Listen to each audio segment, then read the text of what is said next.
Oi, ma tervituseks tõusen püsti, muidu on ka imelik.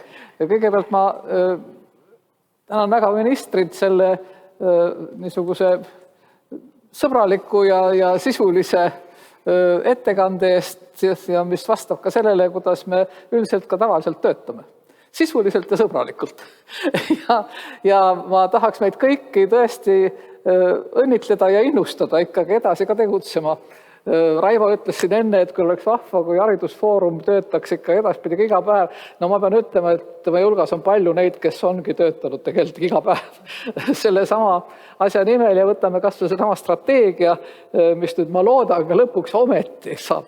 Siis selle nimel on ju töötatud mitte iga päev, vaid lausa iga päev ja öö mõnedel aegadel. Ma loodan, et sellest lõpuks tõepoolest asja saab. Ja meie ülesanne siis täna Kristaga on vaadata tagasi natukene sellele, kuidas need ideed, mis tekkisid 25 aastat tagasi, on tegelikult see seeme, mis ma ei looda, et nüüd on õitsele puhkenud selles uues strateegias. Ja siis natukene arutada ka, mis siis need niisugused tuumideed on, mida siis peaks nagu me edasi kandma ja mille nimel tegutsema. Ja ma mõtlen ka seda, et me Kristaga vedasime paaris rakendina ka ühte nendest visioonirühmadest, mis minu meelest oli selle strateegia puhul üks olulisemaid. See oli see, mis tegeles haridusega kui ühiskonna sidususe ja heaolu tagajana. Ja siin oli palju meie foorumi inimesi kaasas nendel aruteludel ja meil oli omavahel siin vaidlemisi ja oli õpetajaid ja oli ülikoolide inimesi ja nii edasi. Ja ma loodan, et see arusaamine sellest, et haridus ei ole mitte lihtsalt kuskilt mingi teenuseks ole, mida mingisugused asutused pakuvad, vaid et asutus on tõesti see alus, millele on rajatud nii üksiku inimese õnnelikkuse võime, kui kogu ühiskonna võime ikkagi edasi minna, olla järjest nagu võimekam, aga teistpidi ka mitte kaotada seda, mis on aegade jooksul nagu kujunud. See hariduse kultuuriline roll on väga tähtis. Ja siin ma tuletaks meelde meie hulgast juba lahkunud meile kõikidele kallist Viive Ruusi. Kui me tegime eelmist strateegiat, mis praegu kehtib muide, siis ma mäletan, Viive oli see, kes väga rõhutas, et kui vaadata, mis on toimunud Eesti hariduses, kultuuridimensioon on kuidagi nagu tahaplaanile jäänud. Ja ma vaatan ka praegu see arengukava, mis on nüüd nagu läbinud kõik need, võiks öelda, need lihvimise, need protseduurid, mida näeb ette arengukavade tegemise ametlik kord. Et sealt on ka natukene kaotsi läinud seda niisugust, võiks olla ka teatud filosoofilist ja võib-olla ka rohkem kultuurikeskset lähenemist, mis paratamatult oli meil visiooni puhul.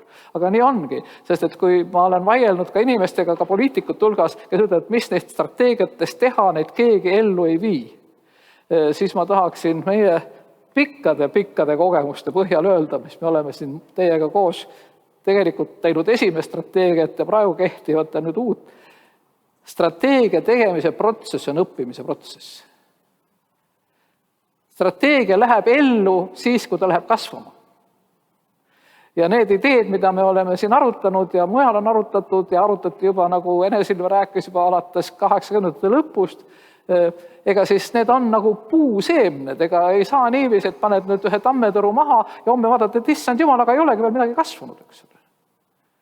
Nii et ma arvan, et seda tammetõru me oleme leidnud ja selle tammetõru pannud kasvama ja nüüd meil on aeg varsti hakata ootama, et see puu tõesti ka ise juba hakkab uusi tõrusid niiviisi igale poole puistama, aga vahepeal tuli teda ka selle eest hoida, et teda mõni harvester maha ei niidaks kogemata.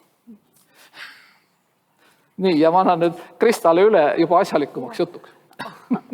No Marju ei vaja tutvustamist, aga minu nimi on Krista Loogma ja ma olen haridusfoorumiga olnud seotud alates aastast 1997, mil ma siis meie armsa kadunud kolleegi Viive Ruusiga koos tulime ideele, et me võiksime koostada haridusstsenaariumid. Kuna siis oli selline aeg, kus tõepoolest tuli nagu arutada, millised meie edasise teelahkmed on, siis me tegelikult koostasimegi 1997. aastal 4 Eesti hariduse võimalikku stsenaariumit, mis olid seotud siis ka sellega, missuguseks võib kujuneda meie ühiskond.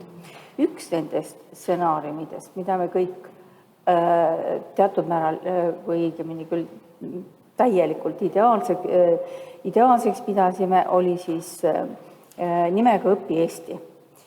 Ja kohe tagasi selle juurde. Õpi Eesti stsenaariumist kujundasime me siis tegelikult Haridusfoorumi ja Haridusministeeriumi koostöös välja Õpi Eesti haridusstrateegia. Ja kui me nüüd hakkasime vaatama neid Õpi Eesti haridusstrateegia põhilisi ideid, siis te võite hämmastusega näha, kui sarnased on nad tegelikult selle 2035 arengukava põhiideedega. Me nägime ette, et õpikeskkondade mitmekesisus kasvab, et haridussüsteemi isoleeritus kaob, et haridussüsteem avaneb. Me nägime ette ka seda, et hägustuvad ka institutsioonilised piirid üld- ja kutsehariduse vahel, mis on meil täna strateegiline teema. Me nägime ette, et kõik haridus- või õppimise liigid, õigemini formaalne, mitteformaalne, informaalne, kõik on äärmiselt olulised. Me nägime ka seda, mis on individualiseeritud õpitee või õpiradade selline koos hoidev fenomen on siiski õppekava. Õppekava väljundid võib igaüks saavutada kõndides oma teed. Ja me nägime ka seda, et tõesti õpetaja ja õppija rollid on väga suhtelised. Kord nii, kord on üks ühes rollis, kord teises rollis. Ja ka seda, et tõesti kogukonnad ja organisatsioonid õppivad. Ja nagu me siin eelmises paneelis ka kuulsime, et tõepoolest Eesti ühiskond on väga palju õppinud. Nüüd korraks tagasi minnes, nagu Marju juba ütles, et meie ettekande põhiline mõte on tegelikult selles, et me tahaks vaadata ka seda, kuidas siis COVID-kogemus, millest meil on tegelikult tõesti palju uuringuid ja millest minister andis väga hea ülevaate, kas ja kuidas nad siis tegelikult need õppetunnid aitavad meil siis seda strateegiat 2035 edasi ja mis võiksid olla siis need ütleme siis tegevused, millele peaks nagu pöörama tähelepanu. Ehk siis kuidas siis see COVID-i kriis pani need strateegia ideed proovile. Ja sellel Marju juba peatus, et tegelikult Haridusfoorum on hoidnud tegelikult oma fookuses väga mitmeid selliseid nurjatuid probleeme, mille puhul peab tõesti aru saama, et sellel ei ole lineaarseid ühemõttelisi lähendeid, et ühele nupule vajutad, siis midagi ei juhtu, sest vahepeal on palju institutsioone, erinevaid huvisid ja nii edasi. Ka õpetajate teema, nagu siin oli ju ka varem juttu, on olnud tõesti Haridusfoorumi fookuses kõik need aastad peaaegu ja õpetajate järelkasv.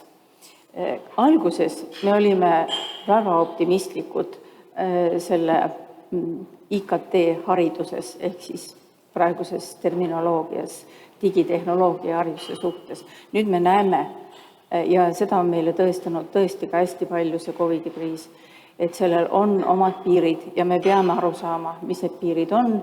Piirid lähevadki sealt vahelt, kus algab see, et ilma inimliku suhtlemiseta enam hakkama ei saa. Aga ma annan nüüd Marjule edasi. Jah.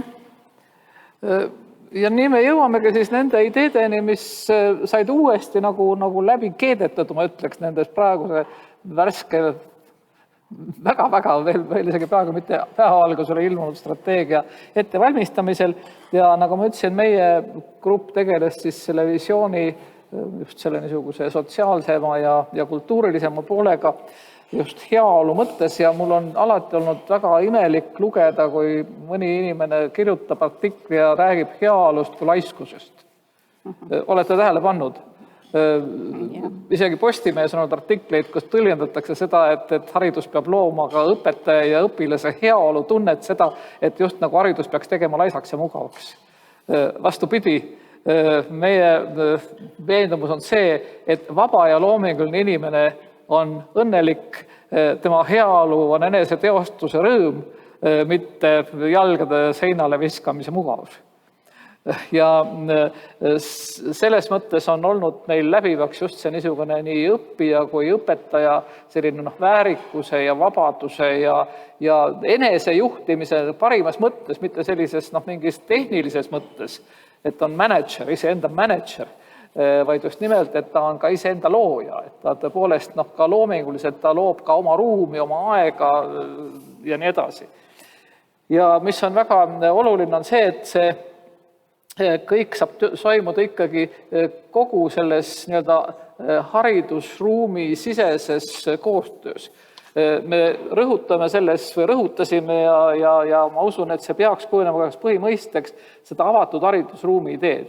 Ja peame seda meeles, tähendab. See tähendab ka seda, et me nägime seda haridusruumi mitte lähtudes sellest, mis on haridusministeeriumi poolt juhitav valdkond, bürokraatlikus mõttest, vaid laialt seda, mis on haridusruum inimese jaoks, kes õpib. Ja see haridusruum hõlmab näiteks kindlasti ühelt poolt muidugi huviharidust, see hõlmab muidugi kõikvõimalikke kultuurielamusi, teatrit ja muuseumi, see hõlmab kindlasti meediat, see hõlmab paljusid niisuguseid juhtumeid või üksikkogemusi ja kui see tavaline jaotus, et haridus on formaalne, siis mitteformaalne ja informaalne, et see nagu jagaks mingiteks lahtriteks selle protsessi, siis lõpptulemuses selles samas kogemuses saavad need ikkagi kõik kokku. Ja see küsimus, mida me arutasime, mis on kooli roll selles avatud haridusruumis, see on väga oluline. Tähendab, kool ei ole mitte lihtsalt üks tuba suures majas, vaid ütleme, kui me võrdleme seda nagu elava niisuguse organismina või elava keskkonnana seda haridusruumi, siis kool on see, kus tekib selle struktureeritus, tähendab, mis nagu mõtestab ja loob tähendus ja seob need omavahel. See, mis tuuakse sinna ja omandatakse ja kogetakse, et sellel siis tõesti tekiks mingisugune selles mõttes nagu süstemaatilise hariduse väärtus. Aga see ei tähenda mitte seda, et kool peab sulgema hariduse oma seinte vahele, vaid vastupidi, kool peab olema avatud selleks, et tõesti sinna jõuaks ja mõtestuks ja muutuks terviklikuks kõik see, mis ka mujalt tuleb. Ja siin meil on muidugi veel ees meie all, ma mõtlen praegu antud üle Eestit tervikuna, siiski mingisugune väga suur pingutus barjääride murdmiseks, mis on vahepeal tekkinud. Ma julgen tuletada meelde, et esimeses Eesti valitsuses peale taasiseseisvumist me teadlikult muide panime kokku, muidugi soomlaste eeskujul teadagi, kultuuri ja haridus üheks ministeeriumiks. Ja kui te veel mäletate, Paul-Erik Rummo, luuletaja ja kirjanik, oli esimene kultuuri- ja haridusminister. Ja see oli tegelikult teadlikult tehtud. Mis vahepeal juhtus igasugustel põhjustel, oli see, et läksid need ministeeriumid uuesti lahku. Ja nüüd on tulemuseks see, et kui me võtame kasvu selle sama huvihariduse probleemi, eks ole, siis me näeme, et visiooni mõttes peaks selles haridusruumis huviharidus kui niisugune kultuurile keskendunud, võiks öelda poolharidusest. Ja siis võiks öelda klassikaline formaalne haridus. Need olema nagu vasake parem käsi, ütleme. Aga nad on erineva valitsemise all. Veel hullem, nad on osalt kohaliku valitsemise all ja ei ole aru saadav, kuidas siis see riigi ja siis kohaliku valitsemise need rollid siin kokku saavad. Ja siis ikkagi meie tuleme selle juurde oma selle võrgustikuga, et muu ei aitagi, ongi vaja võrgustik. Ja ongi vaja näha siiski seda, et ütleme nii, et haridus on üle kõige või haridus on kõige alus laias mõttes. See haridusprotsess on laiem protsess kui koolis käimine, kooli õpetamine ja koolide rahastamine ja nii edasi.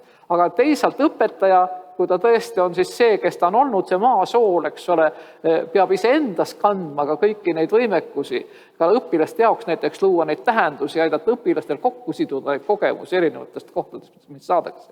Ja muidugi ma ei hakka siin vaatama meedia poole, kuigi vaadates Liina otsa, ma saan aru, et meedia kõlab meile kohe siin ühe väga olulise teemana, aga tegelikult kui me vaatame kas või seda kogemust, mis praegu oli, ja sellest on vähe räägitud muide. Et selles samas distantsõppe olukorras ja samas, kus need noored olid kodus ja niiviisi, minule küll tundus, kui mina oleks valitsuses praegu, et ma oleks seisnud kõvasti selle eest, et kultuuriminister ja haridusminister siin oleksid koos vaadanud, mida on võimalik siiski teha selles nii-öelda avatud virtuaalses klassiruumis, mis ei ole mitte sotsiaalmeedia killustunud selline mosaiik, vaid ikkagi meie oma avalik-õiguslikus meedias selleks, et suurendada selles erandlikus olukorras selle hariduslikku rolli, süstemaatilisemat hariduslikku rolli. Miks mitte oleks võinud olla kas või mingid ajaloo õppekava või loodusteaduse õppekava muud asjad mingitel tundidel kõikidele kättesaadavad on ju olemas nii palju materjali ja nii edasi. Tähendab, ma räägin sellest näidet selleks, et me näeksime, et tegelikult need hariduslikud võimalused, hariduslikud ressursid on ühiskonnas palju suuremad kui need, mida saab kasutada konkreetselt ainult haridusvaldkond kitsas mõttes. Nii et avatud haridusruum ja siit siis seesama õppija liikumine selles avatud haridusruumis. Ja siin on jällegi praegu näha, et selles individuaalse õpiraja teemas on hakanud väga valitsema selline tehnoloogiline lähenemine. Nagu kõik hakkaks peale, just nimelt hakkaks peale sellest digitaalsest platvormist. Ja seesama personaliseeritud õppe mõiste, see tegelikult ütleme siis koolkond, mis on ameeriklaste poolt ilusasti välja arendatud. See tegelikult tegelebki selle niisuguse mikrotasandi tõesti digiplatvormi, digikeskkonnas sellise nagu hariduse protsessi juhtimisega väga-väga sellisel niisugusel mikrotasandil ja see on omaette väga huvitav ja rikastav ja võimaldab kõikvõimalikke uusi võimalusi õpetajale ja kõike, aga see ei ammenda individualiseeritud õpiradade teemat avatud haridusruumis, kus füüsiline õpilane, Juku ja Malle ja Kätlin Irene ja Charles, ma ei tea, Eduard, eks ole, mis nagu nad meil on, oma päeva jagavad erinevate, mitte digivahendite, vaid erinevate kohtade vahel, kus nad käivad trennis ja käivad koolis ja käivad muuseumis ja kõik pool mujal ja seesama avatud haridusruum selles kontseptsioonis, mida meie nagu panime sellesse haridusstrateegiasse, ongi selles mõttes nagu mitmekihiline. See mikrotasand, see, kus tõesti võib vaadata seda õppijat selles digitaalses keskkonnas ja vaadata tema väikesi sündmusi, see on selle niisugune üks tasand. Aga see on nagu see pähkli tuum, aga seal ümber on väga palju teisi kihte ja kõik lõpuks jõuab ikkagi välja kultuuri, keskkonda, loodusesse, sellest sama inimeste suhetesse ja nii edasi. Nii et see individualiseeritud õpirada selles mõttes ei ole mitte seesama, mis on see personaliseeritud õpe. Need on ikkagi kaks eri tasandi, kuigi omavahel seotud küsimust. Ja selles avatud haridusruumis me ei mõtlenud virtuaalruumi, vaid reaalset ruumi. Ma sellepärast kohtan, et praegu on väga hakanud levima just nimelt ainult selline tehnitsistlik lähenemine. Ja teisest küljest ma ütleksin nii palju ka, et tegelikult on üsna palju segadust. Mis on see personaliseeritud õppe, mis on see individualiseeritud õppe, mis on need individualiseeritud õpirajad ja tähendab siin edaspidi ettekandes ka räägime sellest, mida siis algselt selle all siiski mõeldud sai, me peame siin olema täpsed, sest nende terminite taga on ikkagi erinevad asjad ja nähtus ja protsessid. Siin võid kuskil meil isegi olemas need. Jaa, on, aga läheme siit edasi. Ja siis on siin veel nüüd see sama diferentseeritud õppe teema ka, sellepärast, et kui me vaatame teoorias, siis teoorias ongi nii, on see sama personaalne õppe, siis on individualiseeritud õpirada ja siis on diferentseeritud õppe. See, millest rääkis minister ja mida me oleme rääkinud oma uuringu põhjal, et see kriisikogemus näitab, kuidas jagunesid õpilased nendeks nagu erineva enesejuhtimise võimekusega rühmadeks. See on see niisugune, võiks öelda, faktiline alus, mille tulemusena tekib juba praegu spontaanselt see vajadus, et õpetaja ei saa mõtelda ainult sellele, et tal on klass või on mingid astmed või nii edasi, vaid ta hakkabki nägema, et selles klassis selle 20 või 35 või ka 90 hulgas, kui me tervet lendu vaatame, ongi nii, et näiteks 90 seal, ütleme, gümnaasiumi puhul võib-olla 90-st 40, 45 ja ütleme, põhikooli lõpuastme puhul ütleme kuskil seal 25-30, eks ole, on täielikult võimelised niisuguseks pika eesmärgi poole liikumiseks nii, et nad vahepeal tõepoolest tegutsevad nagu iseseisvalt ja kujundavad oma aega, ruumi ja nii edasi ja vajavad õpetajaga ja teistega kontakti kindlasti, aga mitte selleks, et neile rada ette näidata, vaid selleks, et nagu seda tähendust teistega koos nagu arutada, kuhu nad on jõudnud ja anda tõepoolest sellele mõte, mida nad on vahepeal üksi teinud. Aga teised on jällegi need, kelle puhul on selgesti näha, et nendel on tarvilik seesama nii-öelda igapäevane, selgesti struktureeritud ajakasutus, õpetaja niisugune nii-öelda vähemasti siis kohalolek, see nii-öelda treeneriga konsulteerimine tihemini. Ja siis on kolmandad, keda peab sõna otseses mõttes mitte ainult järele vedama, vaid ka kooli uksest sisse vedama. Ja need on ju erinevad samas klassis või samas selles kogumis olevad, elavad õpilased. See diferentseeritud lähenemine, selle erineva enesejuhtimise arvestamine võiks olla vahend, kuidas moodi vabastada õpetaja aega. Niiviisi, et ta saaks rohkem pühenduda nendele, kes tõesti vajavad seda, võiks öelda siis nagu tihedamat suhtlust ja tuge. Ja teiselt poolt tuua omale abilistena sisse sellesse arutellu neid, kes on ise kiiremad ja avaramad ja edasi jõudnud, et see koos võimestamine, see sama arutelu, see oleks rikastav tegelikult mõlemale poolele. Ja see niisugune diferentseerimine, mis põhineb selles õpiradade individualiseerituses tekkinud, siis ka nagu erinevatele, me nimetame seda agentsused, erinevatele agentsustele. Ma arvan, et see lähenemine, millest me rääkisime juba tõesti, ma ei tea, ammu 20 ja 15 tagasi. Aga nüüd on ta jõudnud tänu sellele koroonale, on ta jõudnud tõepoolest, nagu armastatakse meil öelda nõuksest, poliitiliselt, on jõudnud lauale, igaühe lauale, tegelikult mitte lauale, vaid sellesse tegelikku kooli ja klassi keskkonda ja ruumi. Nii et me võime öelda, et kogu selle niisuguse, võiks öelda selle õppimise protsessi üheks väga tugevaks niisuguseks mootoriks või energiaallikaks ongi see pidev enesejuhtimise võimekuse nii areng kui ka selle siis nagu selle energia tagasi toomine sellesse protsessi. Kui me vaatasime neid esimese küsitluse tulemusi veel Enemallega, tema tegelikult selle osaga tegelis ja nii edasi, siis meil oli lausa võiks öelda, mõnikord on nii, et on lausa kummaline vaadata, kui mingid numbrid, mida sa saad küsitlusega, äkki annavad sulle niisuguse väga tugeva tõestuse mingitele teoreetilistele mudelitele. Ja näiteks see sama enesejuhtimise teema, mis on ju olnud pedagoogikas ja aruteludes kogu aeg olemas nagu mingisugune abstraktne ideaal. Äkki me nägime, et see väljendus kas või selles, kas me saame seda slaidi nüüd edasi panna? Jaa, me saame edasi, aga kuhu saab vilistada? Sinna, kus on see... Vilistada. Näed. Edasi, veel. Vot nii, ma näen veel edasi. Näed, see ja sellele, et meil on see jaotus, eks ole, aga me vaatame edasi veel sellele toimetulekule.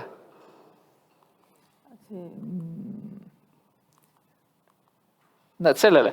Kui ma sain, mõtleme, saime selle pildi, kus panime kokku 2 küsimust. See sama stressi ja kõik see väsimus ja tülpimus ja tervisele mõjud ja kõik muud, see sama niisugune enesetunne ja siis teiselt poolt see sama, mis me vaatasime erinevate tunnuste järgi, see sama õppija enesejuhtimise tasand. Ja vaadake nüüd seda pilti, kuidas moodi nende hulk, kes ütlesid, et sellel ise või individuaalsel või kodus või distantsõppimisel oli tegelikult nende jaoks positiivne, vabastav mõju ja nii edasi. Nendel on just nimelt see sama turvalisus ja füüsiline heaolu ja psüühiline heaolu kõige kõrgem. Näete, selles viimases pulgas need, kes ütlevad õppis iseseisvalt, naudib toimetulekut, nende hulgas on kõige vähem neid, kellel oli negatiivset mõju ja stressi ja kollane osa näitab, et vastupidi oli stressist vabanemine ja positiivne mõju. Nii et see on nüüd, ma ütlen, niisugune see, kus me näeme äkki, et me räägime ühest asjast, eks ole, tegelikult näeme, et see mõju on hoopis veel mujale ka. Ja siin ma tulen jälle selle juurde, mis meil haridusstrateegia puhul nagu see meie põhiliin oli, see sama õppija heaolu, õpetaja õppija heaolu. Et see sama enesejuhtimine, et see ei ole selles mõttes mitte niisugune, niisugune managerlik, et ole tubli juhi, ise ole efektiivne, vaid just pigem see, mis annabki võimaluse selleks heaolu saavutamiseks, selleks ka, kui tahate, õnnelik olemiseks. Ja ma ütleksin veel, see muster, mida te praegu siin näete, see on hämmastavalt läbiv. Ta on umbes samasugune üldhariduses, kutsehariduses ja ka mujal, kus inimesed õppisid distantsõppe ajal. Et see on midagi niisugust, mida me Eesti kohta päris kindlasti praegu teame. Et kuskil pool ja rohkem natukene on need, kes saavad hakkama, kuigi võib-olla, et nad said hakkama õppides ja palju õppides suurte pingutustega. Aga on kuskil kolmandiku jagu, kellel on väga palju abi vaja ja kes liiga hästi ei saanud hakkama.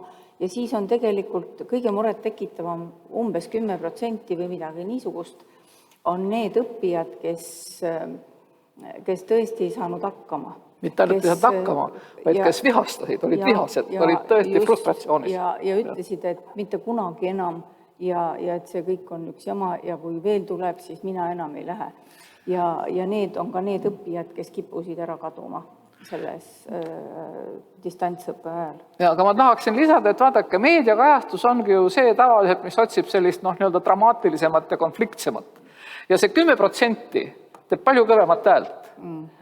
Kui see 25-30%, kes tegelikult sai sellega hakkama, mitte ainult, eks ole, kes leidis surema vabaduse, seda nautis. Ja kui nemad häält teevad, öeldakse, kuulge, need on erandid, eks ole, need tulete välja valinud spetsiaalselt positiivsed näited, tegelikult asi on ikkagi väga hull. Aga kui me räägime probleemidest, mis esile kerkisid, siis tegelikult need probleemid kerkisidki esile, mitte nende 50-60-ga, kes üldiselt hakkama said. Ja nende kohta, kes üldiselt hakkama said ja võib-olla isegi hästi hakkama said, mida nemad edaspidi vajavad, selle kohta me liiga palju tegelikult ei teagi. Nüüd, mis puudutab nüüd seda viimast, seda 10-15, siis see on tegelikult nüüd ikkagi teistpidi suur hüüumärk. Sest siit on ju need samad 20%, kes meil jätavad põhikoolid pooleli ja teevad kõiki muid niisuguseid asju, mille pärast ühiskond on mures. Ja seda, mida me nägime kriisi puhul, tuli selgesti välja, ma ütleks täitsa frustratsioon. Tähendab, et tõepoolest see ei ole mitte küsimus, et ta ei jõua edasi ja oska matemaatikat. Vaid see on see, et tal ongi see sisemine frustratsioon, see mitte hakkama saamise vihastus. Ja see selle vihaga tegelemine, selle sisemise niisuguse nagu õnnetu olekuga või viha või sellega tegelemine on eeldus, et üldse hakata ka õppimisega siis nagu normaalselt hakkama saama. Ja vaat siin tuleb nüüd see õpetaja niisugune, ütleme, üks ülekoormuse allikaid, sest et tõepoolest, kui õpetaja on selles olukorras, kus ta näeb, et ta peaks tegelema sellega, aga tal pole selleks aega ka võimalust, kuna tal on ütleme, väga suur kogu see väli ees, siis siia tuleb teema tugispetsialistid, aga siia tuleb ka teema õpetaja aja kasutamine sellisena, et ta saaks pühenduda rohkem nendele. Siia tuleb väga tugevalt sisse kooli ja koduteema, mis tuli meil uurimuses selgelt välja, et see sama jaotus iseloomustab ka vanemaid. Ka vanemate hulgas on sama asi. Oli neid, kes ütlesid, et kus mul vanemad siin on, eks ole, otsi vanemad. Et oi, kui tore, ma sain aru, kui vahvad lapsed mul on. Ma ei uskunudki, et on nii tublid. Ma ei uskunudki, et ma ei peagi neid kogu aeg kontrollima, eks ole.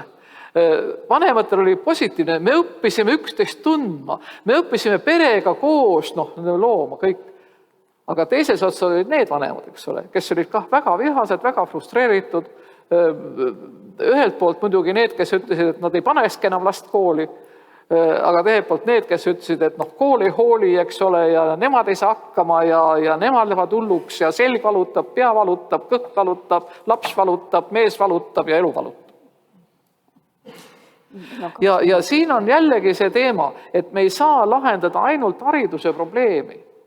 Kui me ei näe, et selle taga on tegelikult see sama sotsiaalne, psühholoogiline keskkonna ja kõik muu probleemistik ja selle tõttu ma tulen ühe niisuguse väga olulise asja juurde. See sama kriis näitas väga selgesti, et koolid on väga erinevad. Koolidel on väga erinev võimekus ja koolidel on väga erinev ka sellele kriisile ja reageerimise stiil. Ja mis tuli välja, kui me vaatasime koolide järgi, sest meil oli seal õpetajate küsitluses kooli suurust ka. Hästi tulid toime ühelt poolt tõesti need väga hästi edenenud Tartu, Tallinna, Pärnu ja nii edasi, need hääd gümnaasiumid ja koolid, põhikoolid. Teiselt poolt tulid hästi toime väikesed maakoolid. Kõige halvemini tulid toime suured provintsi või suured maakoolid, kus juba ühelt poolt ootused ja nõudmised oleksid sellised, et ta peaks olema just nagu see linnakool, aga teiselt poolt kogu selle keskkonna, ka ressursside kohalik niisugune võimekus on, mida Tallinnast kaugemal seda väiksem. Meil on nüüd jäänud 2 minutit. Nii et selles mõttes see on läbiv, nagu see läbiv muster tähendab. Koolid, vanemad, õpetajad, lapsed, see muster on tegelikult läbiv, mis viitab sellele, et andkem hoogu ja võimalust neile, kes tulid hästi toime eest vedada, aga ärge mingem ainult nende juurde, vaid tegelikult seal, kus on vaja riigi või omavalitsuse suuremat hoolt, on just nimelt see teine ots. Ja kuna neid slaidid, meil oli nii palju juttu, me kõik ei jõudnud ära rääkida, aga me peame minema võib-olla viimase slaidi juurde, et vaadata siis nüüd ettepoole ja siin on siis mõned küsimused tegelikult, mis on kindlasti vaja nagu läbi rääkida, läbi arutada tõenäoliselt ka erinevate osapoolte vahel. Aga need slaidid lähevad üles meie kodulehele, nii et kõikidel on võimalik pikemaid jutte nende pealt ka lugeda.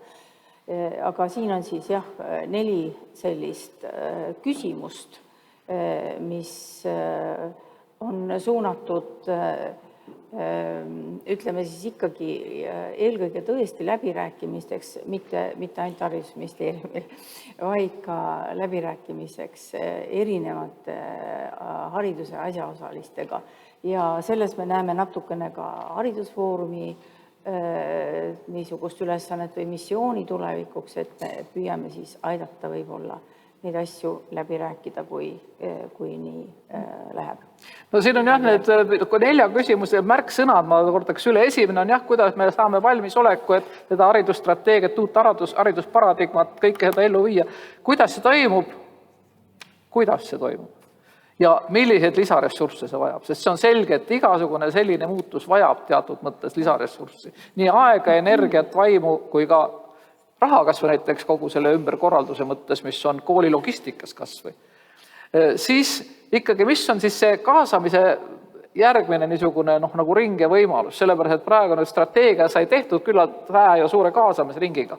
Aga kui tulevad konkreetsed rakenduskavad, konkreetsed tegevuskavad, kõik see, mis tuleb koolideni, omavalitsusteni ja nii edasi, et seal ei vaibuks see kaasamise nagu niisugune hoog, vaid et tõepoolest veelgi enam just nimelt neid praktilisi lahendusi, kõiki neid tehakse üheskoos, mida kaasa arvatud kogu selle digiplatvormide teema, sellepärast, et siin ei saa arvata, et see on tehniline probleem. See on väga palju seotud ka sellega, kuidas moodi see tegelikkuses hakkab mõjutama seda õpetajatööd ja laste õpilaste koostööd ja nii edasi. Ja siis, kuidas ikkagi hakkab toimuma see sama mõõtmine ja arvestamine, selle edu arvestamine, seepärast, et kui me vaatame strateegiat, seal see mõõdikute osa on ikkagi praegu väga suurte lünkadega. Ja neid formaalseid mõõdikuid ei saagi võib-olla üldse siia, ei peagi tooma, aga kvalitatiivselt me peame oskama ka hinnata, kuhu me oleme jõudnud. Ja neil need hindamise alused ja üldse kogu hindamise teema, alates ka hinnete panekust, ja lõpetades tõesti koolide ja kogu hariduse arengu niisuguse hindamise mõtestamisega, see on väga tõsine teema. Põhiküsimus on tõesti see, et kui, Reet juba ootab, et me lõpetame, kui toimub õppimine kahes keskkonnas, siis kuidas seda ikkagi arvestatakse? Tegelikult meil on selle kohta väga vähe. Ja lõpuks siis see, millest ma küsisin ministriga, et kuidas hakatakse hindama ja korraldama õpetaja koormusarvestust. Sest on täitsa selge, et kui õpetaja roll muutub, õpetaja töö muutub, siis, ja muide ka koolide rahastamist, siis need senised alused tegelikult, nad ei ole vastavuses selle uue paradigma.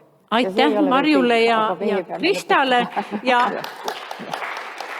nemadki saavad nüüd päris füüsiliselt need kogumikud, sest me kogu aeg oleme olnud Zoomis ja me polegi ennem tänast päeva näinud vist pool aastat omavahel. Nii et Marju. Ja küsimusi ja vastuseid ehk saab esitada lõuna pausi ajal, kõik on palutud siis supile. Ja saame 40 minuti pärast umbes jälle tagasi tulla ja jätkata oma suurt foorumit.